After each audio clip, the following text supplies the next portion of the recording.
বাংলাদেশ জাতীয় হিন্দু মহাজোট বাহরাইন শাখার আয়োজনে শারদীয় দুর্গোৎসব উদযাপন উপলক্ষে মতবিনিময় সভা অনুষ্ঠিত হয়েছে। বৃহস্পতিবার দেশটির রাজধানী মানামায় স্থানীয় সময় রাত ৯টায় লিন্নাস মেডিকেল সেন্টারের হলরুমে এই সভা অনুষ্ঠিত হয়। সভায় প্রধান অতিথি ছিলেন বাহরাইন হিন্দু মহাজোট কেন্দ্রীয় কমিটির সভাপতি বকুল সূত্রধর, পূজা পরিচালনা কমিটির সভাপতি অভিনাশ পালের সভাপতিত্বে ও হিন্দু মহাজোটের সাধারণ সম্পাদক বিষ্ণুপদ দেবের সঞ্চালনায় সভায় প্রধান বক্তা ছিলেন পূজা পরিচালনা কমিটির সাধারণ সম্পাদক দুলাল দাস। সভায় বিশেষ অতিথি ছিলেন তারেশ সূত্রধর, দুলাল শীল, রূপম পাল, বিধান মজুমদার, অজয় দাস, বিশ্বজিৎ দত্ত, বিধান ধর, মঞ্জু বৈদ্য, রানী কাপালি, অজিত দেবনাথ, সুকেশ দেবনাথ, নকুল সূত্রধর, সন্তোষ সূত্রধর।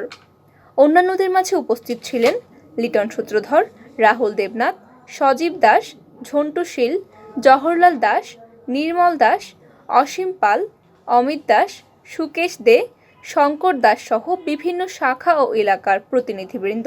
রাজীব চক্রবর্তীর গীতা পাঠের মাধ্যমে অনুষ্ঠানের শুভ সূচনা হয়। এ সময় বক্তারা হিন্দু মহাজোটের দুর্গাপূজার বিভিন্ন দিক নিয়ে আলোচনা করেন।